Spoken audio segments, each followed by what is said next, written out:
Antologi Pembacaan Firman Tuhan yang Maha Kuasa.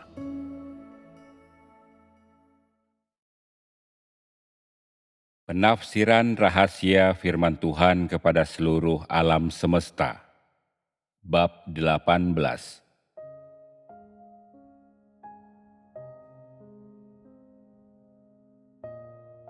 Semua firman Tuhan mengandung sebagian dari wataknya.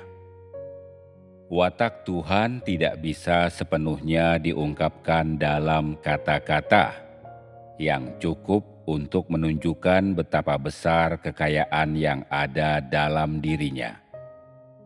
Bagaimanapun juga, apa yang bisa manusia lihat dan sentuh terbatas, sama halnya dengan kemampuan manusia. Walaupun firman Tuhan jelas, manusia tidak mampu memahaminya sepenuhnya. Contohnya firman Tuhan ini. Dalam satu kilatan petir, setiap binatang tersingkap dalam bentuk aslinya. Demikian juga, diterangi oleh cahayaku, manusia telah mendapatkan kembali kesucian yang dahulu pernah dimilikinya. Oh, dunia lama yang rusak! Akhirnya, itu telah jatuh ke air yang kotor dan tenggelam di bawah permukaan, telah larut menjadi lumpur. Semua firman Tuhan mengandung keberadaannya, dan meskipun semua manusia mengetahui firman Tuhan ini, tak seorang pun pernah mengetahui maknanya. Di mata Tuhan, semua orang yang menentangnya adalah musuh-musuhnya. Artinya, mereka yang menjadi milik roh-roh jahat adalah binatang. Dari sini, orang bisa mengamati keadaan gereja yang sebenarnya. Semua manusia diterangi oleh firman Tuhan, dan di dalam terang ini, mereka memeriksa diri mereka sendiri tanpa mereka menjalani didikan atau hajaran atau pengusiran langsung oleh orang lain, tanpa mereka menggunakan cara-cara manusia untuk melakukan sesuatu, dan tanpa orang lain menunjukkannya. Dari sudut pandang mikroskopis, mereka melihat dengan sangat jelas seberapa banyak penyakit yang sebenarnya ada dalam diri mereka. Di dalam firman Tuhan, setiap jenis roh dikelompokkan dan disingkapkan dalam bentuk aslinya. Roh-roh malaikat menjadi semakin diterangi dan dicerahkan. Karenanya firman Tuhan berkata, manusia telah mendapatkan kembali kesucian yang dahulu pernah mereka miliki. Firman Tuhan ini didasarkan pada hasil akhir yang didapatkan oleh Tuhan. Tentu saja, pada saat ini, hasil ini belum dapat sepenuhnya dicapai. Ini barulah rasa pendahuluannya, yang melaluinya kehendak Tuhan dapat terlihat. Firman Tuhan ini cukup untuk menunjukkan bahwa sejumlah besar orang akan hancur dalam firman Tuhan dan akan dikalahkan selama proses bertahap pengudusan semua orang. Larut menjadi lumpur. Yang disebutkan di sini tidak bertentangan dengan tindakan Tuhan menghancurkan dunia dengan api dan kilat yang merujuk pada murka Tuhan. Pada saat Tuhan melepaskan murkanya yang dahsyat, seluruh dunia akan mengalami segala jenis malapetaka sebagai akibatnya, seperti meletusnya gunung berapi. Berdiri di ketinggian cakrawala, dapat dilihat bahwa di bumi segala jenis malapetaka sedang mendekati seluruh umat manusia, semakin mendekat dari hari ke hari. Dilihat dari atas, bumi menyajikan beragam pemandangan seperti pemandangan sebelum terjadinya gempa bumi. air yang berapi menyembur tak terkendali, lava mengalir bebas, gunung-gunung bergeser, dan cahaya dingin berpijar di mana-mana. Seluruh dunia telah tenggelam di dalam api. Ini adalah pemandangan saat Tuhan melepaskan murka-Nya, dan ini adalah waktu penghakimannya. Semua yang dari darah dan daging tidak akan mampu melarikan diri. Dengan demikian, perang antar negara dan konflik antar manusia tidak akan dibutuhkan untuk menghancurkan seluruh dunia. Tetapi dunia akan secara sadar menikmati buaian hajaran Tuhan. Tidak seorang pun akan mampu melarikan diri. Setiap orang harus menjalani siksaan ini satu demi satu. Setelah itu, seluruh alam semesta akan sekali lagi berkilauan dengan pancaran cahaya kudus, dan seluruh umat manusia sekali lagi akan memulai hidup yang baru. Dan Tuhan akan beristirahat di atas semesta dan akan memberkati seluruh umat manusia setiap hari. Langit tidak akan lagi sepi tak tertahankan, tetapi akan memulihkan vitalitasnya seperti yang belum pernah terjadi sejak dunia diciptakan, dan kedatangan hari ke-6 akan terjadi pada saat Tuhan memulai sebuah kehidupan yang baru. Tuhan dan manusia akan masuk ke tempat perhentian, dan alam semesta tidak akan lagi keruh atau kotor, melainkan akan diperbarui. Inilah sebabnya Tuhan berkata, "Bumi tidak lagi diam dan sunyi, langit tidak lagi sedih dan sepi." Di dalam kerajaan surga, tidak pernah ada ketidakbenaran atau emosi manusia, atau watak rusak manusia apapun, karena gangguan iblis tidak ada di sana.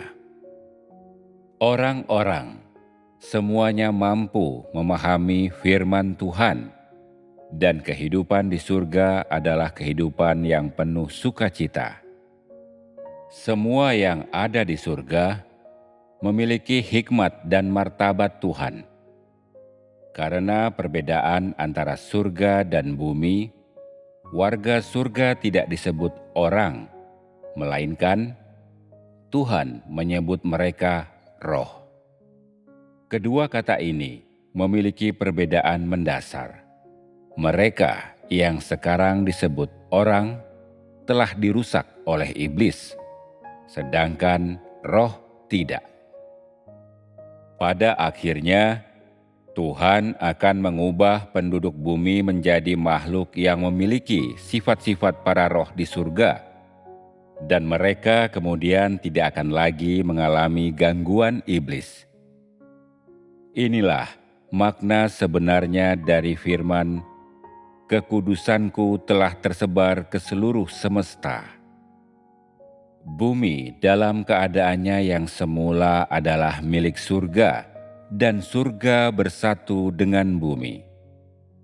Manusia adalah tali yang menyatukan surga dan bumi, dan berkat kesucian manusia, berkat pembaruan dirinya, surga tidak lagi tersembunyi dari bumi, dan bumi tidak lagi diam terhadap surga. Ini dikatakan dalam kaitannya dengan orang-orang yang telah memiliki roh para malaikat, dan pada titik ini, para malaikat akan sekali lagi mampu hidup berdampingan dengan damai dan mendapatkan kembali keadaan mereka yang semula, tidak lagi terbagi oleh daging di antara alam surga dan bumi. Malaikat di bumi akan mampu berkomunikasi dengan malaikat di surga. Orang-orang di bumi akan mengetahui misteri surga. dan para malaikat di surga akan mengetahui rahasia dunia manusia. Surga dan bumi akan menjadi satu, tanpa jarak di antara keduanya. Inilah keindahan terrealisasinya kerajaan. Inilah yang akan Tuhan sempurnakan, dan ini juga sesuatu yang semua manusia dan roh rindukan. Akan tetapi, mereka di dunia keagamaan tidak tahu apa-apa mengenai hal ini. Mereka hanya menanti-nantikan kedatangan Yesus Sang Juru Selamat di atas awan putih untuk membawa jiwa mereka pergi dengan meninggalkan sampah di mana-mana di bumi. Bukankah ini merupakan gagasan semua manusia? Itulah sebabnya Tuhan berkata, "Oh, dunia keagamaan, bagaimana mungkin itu tidak dihancurkan oleh otoritasku di bumi?" Karena penyempurnaan umat Tuhan di bumi, dunia keagamaan akan ditunggang balikan. Inilah makna sebenarnya dari otoritas yang Tuhan bicarakan. Tuhan berkata, "Adakah seseorang yang pada hariku mencemarkan namaku?"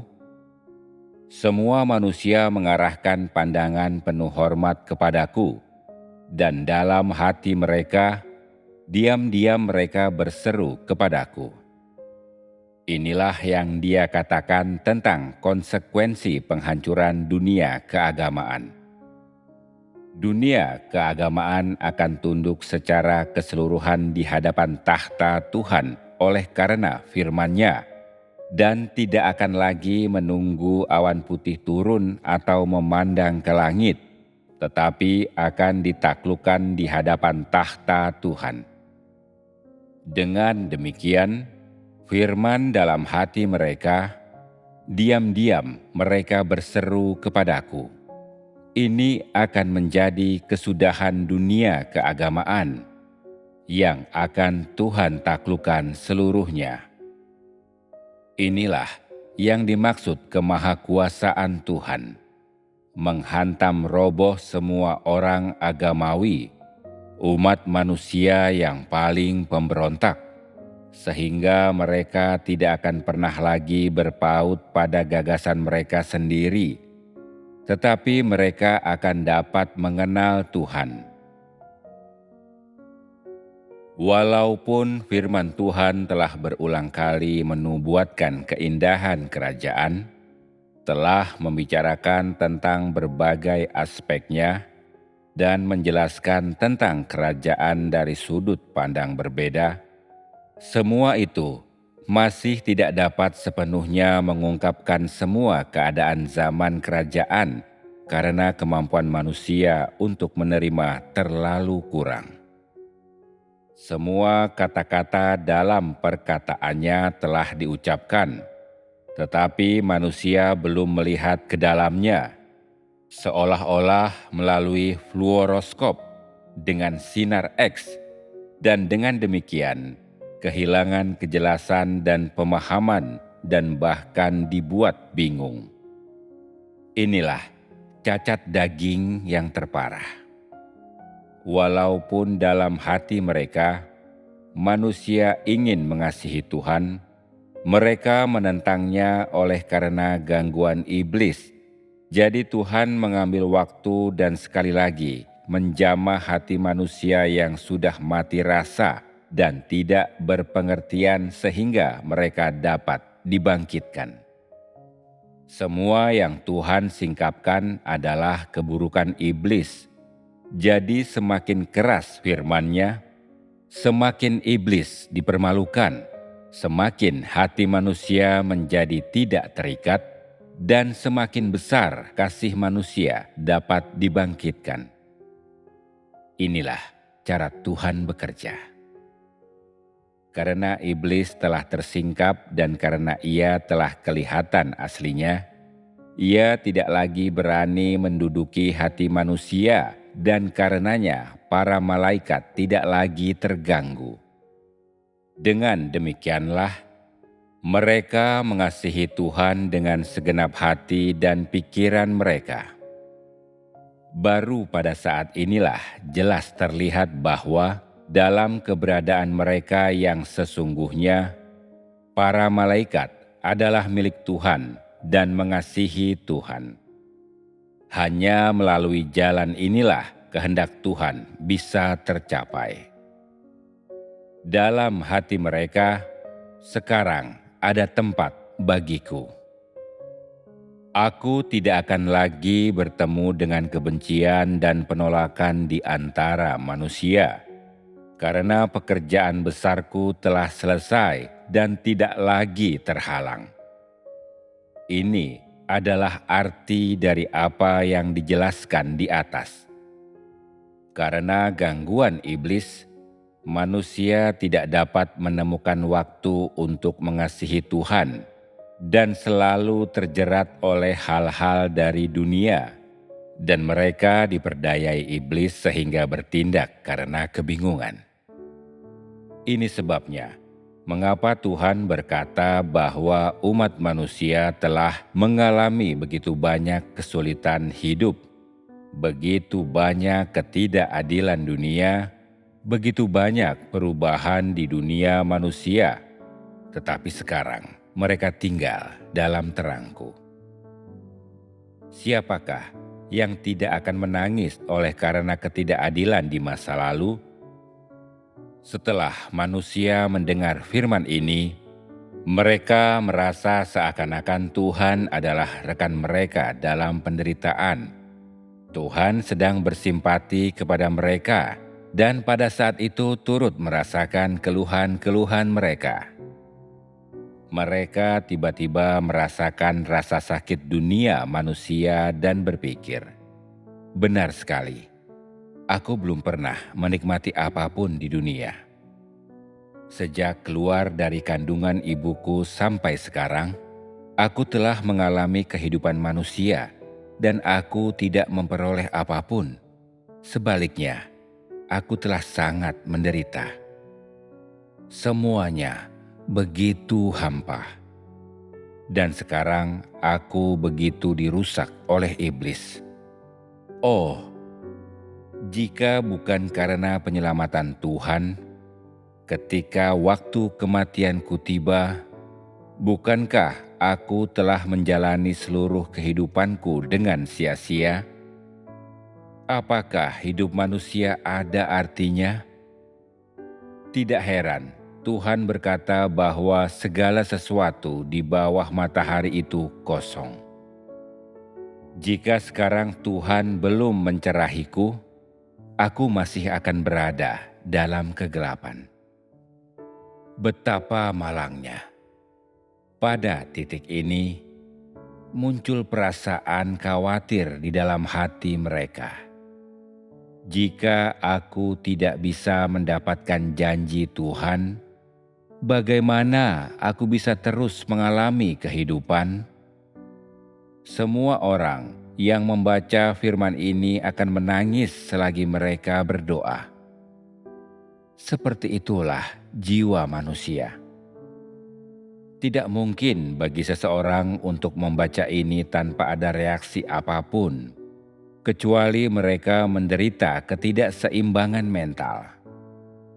Setiap hari, Tuhan menyingkapkan keadaan semua jenis manusia.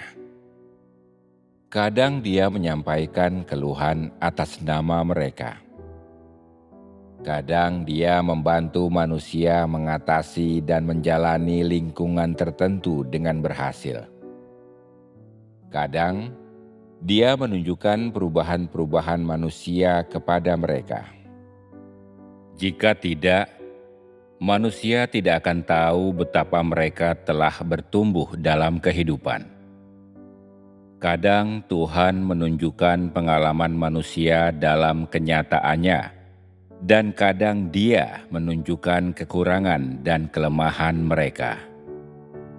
Kadang Dia membuat tuntutan baru terhadap mereka, dan kadang Dia menunjukkan sejauh mana mereka memahami dirinya. Namun, Tuhan juga berkata, "Aku telah mendengar kata-kata sepenuh hati yang diucapkan oleh begitu banyak orang, kisah yang diceritakan oleh begitu banyak manusia tentang pengalaman menyakitkan mereka di tengah penderitaan. Aku sudah melihat begitu banyak orang dalam keadaan yang sangat sulit, tanpa lelah mempersembahkan kesetiaan mereka kepadaku. Dan aku telah menyaksikan begitu banyak orang saat mereka menempuh jalan yang sukar, berjuang mencari jalan keluar." Ini adalah deskripsi karakter yang positif. Dalam setiap episode drama sejarah manusia, bukan hanya terdapat karakter yang positif, tetapi terdapat juga karakter yang negatif. Karena itu, Tuhan melanjutkan untuk menyingkapkan keburukan dari karakter-karakter negatif ini. Jadi, hanya melalui kontras mereka dengan para pengkhianatlah kesetiaan yang teguh dan keberanian tanpa rasa takut dari orang-orang jujur terungkap. Dalam seluruh kehidupan manusia, ada faktor-faktor negatif dan juga, tanpa kecuali, ada faktor-faktor positif. Tuhan menggunakan keduanya untuk mengungkapkan kebenaran tentang semua orang, sehingga para pengkhianat akan menundukkan kepala dan mengakui dosa-dosa mereka. Sehingga dengan mendapatkan dorongan, orang-orang benar akan terus setia. Implikasi firman Tuhan sangat dalam.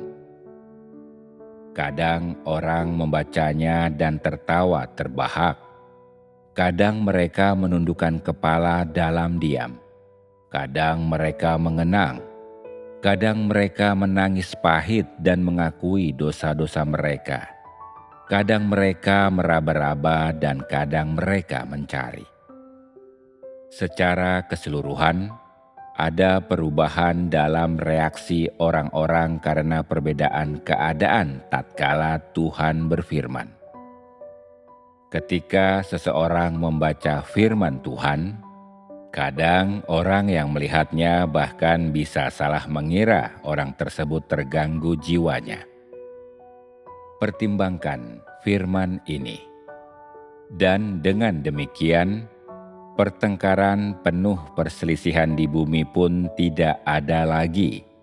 Dan setelah diucapkannya firman-Ku, berbagai macam senjata zaman modern pun ditarik.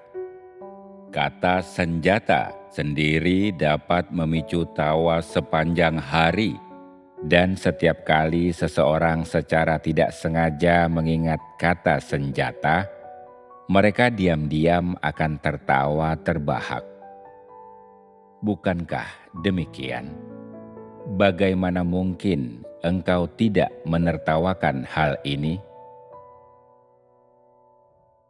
Ketika engkau tertawa, jangan lupa memahami apa yang Tuhan tuntut terhadap umat manusia, dan jangan lupa untuk melihat keadaan gereja yang sebenarnya. Seluruh umat manusia telah kembali ke keadaan yang normal dan memulai kehidupan yang baru. Tinggal di lingkungan yang baru.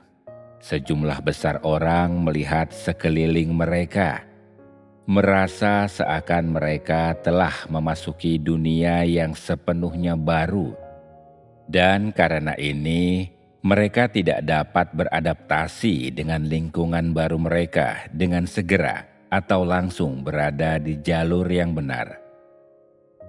Itu adalah keadaan gereja yang sebenarnya saat ini. Jangan terlalu cemas ingin agar semua manusia segera masuk ke jalur yang benar.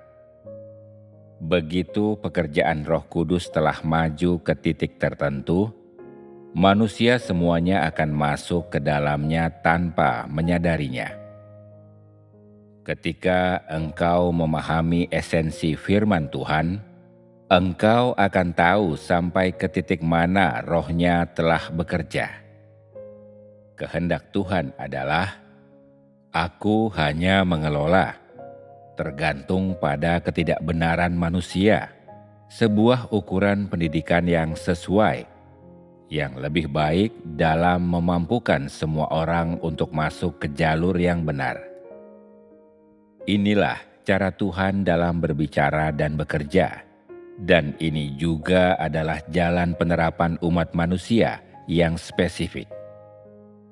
Setelah ini, Dia menunjukkan kepada orang-orang keadaan lain umat manusia.